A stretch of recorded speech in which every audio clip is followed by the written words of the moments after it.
Good morning. Today out of Lisbon. Look at this, how beautiful this city is. And today we are talking about Disney Q2 earnings, and the stock is down big time after the earnings report. So is it a situation to panic, or is it just a good way to buy in the dip? So you will know more. Before we going in, make sure to subscribe and make sure to thumb up this video, of course. As always, you know, here at Wolf of Dubai, let's go.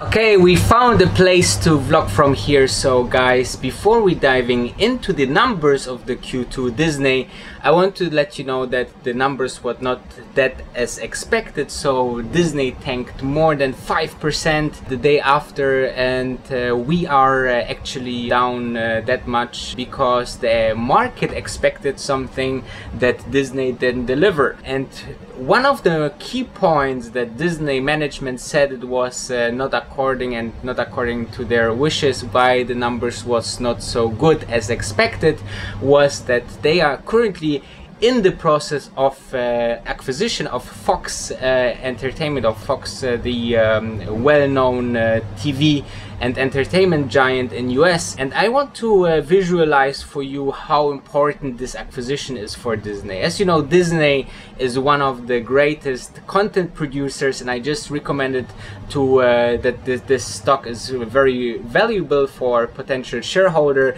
in my top 3 August stocks. However, they are looking always for new ways to bring new content. So they bought Lucasfilms, which is basically Star Wars, and Star Wars was a huge hit, is among the 5 biggest film productions, movie releases ever, with the Force Awakenings, the first sequel since Disney bought Lucasfilms. And you know, since then they included it into the themes parks and into series. I think they are working on huge new content funnel going to the big house of Disney content. So with Fox, they are actually getting also all the rights and all the marketing rights from Avatar, you know, the movie that was second most successful movie after Avengers Endgame. So you have Avengers Endgame is the most successful movie ever, then you have Avatar, after that I think it's Titanic, and then again it's Avengers, and then it's Star Wars Awakening. So you see that the top 5 movies that was ever done, 4 of them will be at least with Disney, and I think this is huge. Also with Fox, there's The Simpsons coming to Disney, so they can use the success of Disney, include this in the streaming service. All the episodes of Disney will be available on the streaming service of Disney. And also, of course, there will be maybe a new movie about Simpsons, because it's just so popular, and merchandise and all this marketing and sales revenues will be included in Disney. But of course, with this purchase, there is still some adjustments needed and to be included into Disney. That's why Disney management said it's not so great like expected, and then the stock tanked. But let's go into the numbers. Diving into the numbers, we have $135 versus $175 expected for the earnings per share, and we had around $20.25 billion versus $21.5 billion expected in the last quarter. You know, so you see revenue as well as earnings per share was less than expected. As I said, they blaming the $71 billion deal of Fox for the less expected numbers. I want to just visualize how big this purchase of Fox Entertainment is for Disney. Disney market cap is currently around $250 billion, and the acquisition of Fox was alone $71 billion for Disney, so more than a fifth of Disney is this acquisition. This is huge and one of the biggest acquisitions that was ever done in the entertainment industry, and I believe it's in the right direction, because they will get so much content, and content is so important. You see it in Netflix and Apple starting as well, but content will be the differentiator between the good and the bad streaming services. However, the studio entertainment's division of Disney, so where they did all the movies and all these things, rose 33% on $3.8 billion revenue. This is really huge. This is very, very good. You see that, you know, the content in the movie industry that they are doing is very, very good. Raise 33% for such a huge company is really, really positive.